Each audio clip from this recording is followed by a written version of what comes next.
반갑습니다. 말씀과 함께 하루를 시작하는 주님의 백성들을 예수님의 이름으로 축복합니다. 2024년 6월 10일 월요일 오늘 주신 말씀은 사도행전 18장 24절부터 19장 7절까지입니다. 그런데 알렉산드리아 태생으로 아볼로라는 유대 사람이 에베소에 왔다. 그는 말을 잘하고 성령에 능통한 사람이었다. 그는 이미 주님의 도를 배워서 알고 있었고 예수에 관한 일을 열심히 말하고 정확하게 가르쳤다. 그렇지만 그는 요한의 세례밖에 알지 못하였다.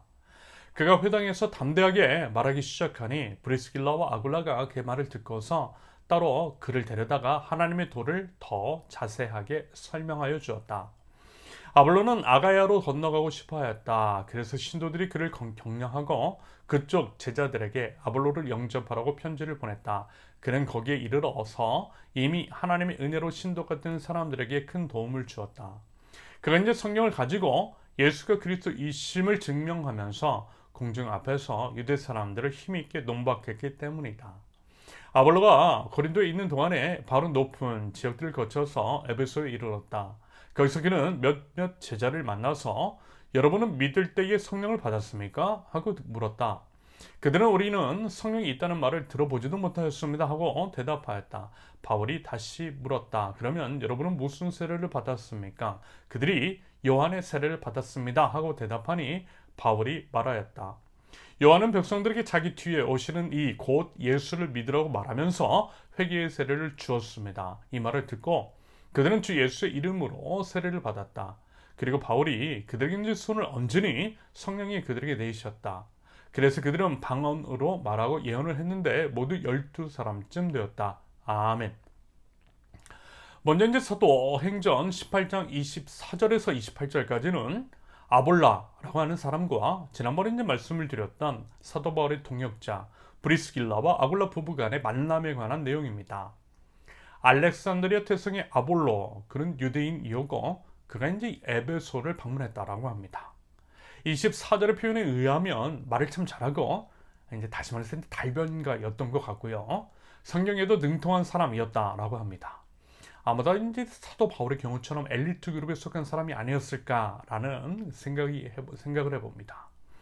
그런데 25절의 기록을 보면 이미 이제 예수 그리스도의 가르침을 알고 있었던 것 같아요. 스스로 이제 주님의 가르침을 찾아 탐구했던, 말하자면 구도자였던 것이겠죠. 이런 식으로 이제 세상에는요, 도를 찾는 사람들, 비록 정확한 복음은 전해 듣지 않았지만 일반 계시의 영역에서 하나님의 존재에 대해서 알고 하나님을 찾고자 하는 사람들이 분명 존재합니다. 말하자면 그 같은 부류의 사람이 바로 아볼로였던 것 같아요. 그런데 문제는 스스로 알고 스스로 깨닫고 스스로 믿는 데에는 한계가 있더라는 거죠. 그래서 필요한 것은 조력자인 것이고 복음을 전하는 사람인 것이겠죠. 여러분, 우리의 도움이 필요하다는 거예요. 예를 들어 에디오피아의 여왕 간다기의 모든 국권을 맡은 네시에게 복음을 전했던 빌립 집사처럼, 로마의 백부장 고넬료에게 복음을 전했던 사도 베드로처럼 말입니다. 말하자면 우리 믿는 자들이 그와 같은 역할에 힘써야 한다라고 하는 의미입니다. 오늘 본문에서는 브리스길라와 아굴라 부부가 그 역할을 수행했습니다. 그래서 보세요. 25절에 보면 아볼로는 스스로 그리스도의 도를 깨우쳐 갔지만 요한의 세례, 즉 물로 받는 세례만 알고 있었습니다. 더 이상 신앙의 진보가 없었더라는 거예요. 다시 말해서 예수 그리스도의 죽으심과 부활, 그리고 이제 모든 믿는 자에게 임하는 성령 세례는 아직 알지 못했던 것입니다. 그래서 그러니까 이제 성령을 이야기는 하긴 하는데 뭔가 이제 좀 많이 부족해 보였고요. 그것을 이제 파악한 브리스길라와 아굴라 부부가 조용히 이제 그를 데려가서 굉장히 정확하게 하나님의 도에 대해 정치적인 복음에 대해서 이야기해 줌으로써 그를 온전한 믿음의 길로, 구원의 길로 인도했습니다. 이 장면에서도 여러분 우리가 알 수 있는 것은요, 공동체의 필요성과 중요성이 아닐까 그런 생각이 들어요. 결국 하나님께서 우리를 공동체로 보이게 하신 중요한 이유 중에 하나는 분명 이런 것입니다. 하나님의 나라 복음을 더 정확하게 알게 하고 믿음 위에 굳건히 서게 하시려는 것. 여러분 물론 혼자서도 가능해요. 혼자서도 충분히 믿고 혼자서도 충분히 신앙생활을 할 수 있어요. 가난한 성도들도 충분히 하나님 나라 백성다운 삶을 살아갈 수 있습니다. 하나님 나라 복음에 대해서 잘 알고 그것을 남에게 설명할 수도 있을 것입니다. 오히려 더 잘하는 사람도 있을 것이라고 생각해요. 하지만 분명한 것은요, 결코 쉽지는 않을 것이라는 거죠. 오히려 어려울 것입니다. 인간이 예외 없이 여러분은 한계적 존재이기 때문입니다. 사람은요, 한계적 존재로 창조되었고요. 창조주 하나님께서는 우리가 서로를 의지하며 살아갈 수 있도록 하나님을 알아가고 믿음 위에 세워져 가는 데 있어서도 그렇게 하도록 만드셨습니다. 그래서 혼자서도 잘 살 수 있지만 함께라면 더 잘 살 수가 있고요. 하나님을 알아가는 것에 있어서는 더더욱 그러하다라는 것입니다. 하나님은 공동체적으로 알아가는 것이 맞는 것입니다. 하나님께서 그걸 원하시고 그것 때문에 공동체를 세우신 거예요. 그러므로 부디 우리 서로의 존재, 공동체의 중요성을 알아 서로 이제 손을 내밀고 붙잡아 줌으로써 더욱 믿음 위에 굳게 설 줄 아는 믿음의 공동체, 우리 소유는 교회가 될 수 있기를 바랍니다. 그래서 보세요. 브리스길라와 아굴라보베의 조력으로 인해 27절과 28절을 보면 아볼로는 더 강력한 확신과 능력, 논리적인 언변으로 아가야 지방에 가서 예수님의 그리스도이심을 증거했다라고 나오잖아요. 이것이 바로 공동체의 능력이고 공동체에서 드러나는 시너지 효과입니다. 그와 같은 긍정적인 역사가 우리 공동체를 통해서도 일어날 수 있기를 기대합니다. 이어서 이제 사도행전 19장 1절부터의 내용은요, 사도 바울의 제3차 전도 여행 중 에베소에서 이야기가 기록된 부분입니다. 1절을 보니까 사도 바울은 그곳에서 어떤 제자들을 만났다고 해요.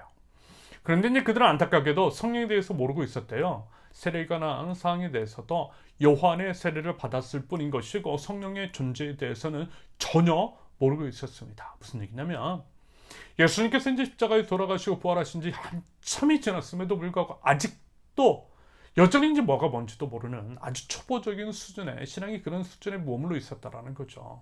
결국 앞서 말씀을 드린 아볼로와 비슷한 경우로 말할 수 있겠습니다. 그래서요, 사도 바울은 우리 신앙이 무엇인지에 대해 다시 말해서 예수 그리스도를 믿는 신앙이어야 함을 분명히 말함으로써 그들의 신앙을 교정시켜 주었고요. 세례 요한이 베푼 회개의 세례가 아니라 예수 그리스도의 이름으로 제대로 세례를 베풀었습니다. 우리 신앙의 중심을 다른 그 누구도 아닌 예수 그리스도 한 분이라는 거예요. 오직 예수님이심을 분명하게 알아야만 한다라는 것입니다. 여러분, 이 역시요, 공동체의 중요성, 아울러 바른 영적 지도자의 중요성을 알 수 있는 대목이 아닐까라는 생각이 들어요. 어떤 의미로는 목회자가 이제 그대로 교회 공동체 안에 필요한 이유를 드러내는 것일 수도 있는 것 같아 보입니다.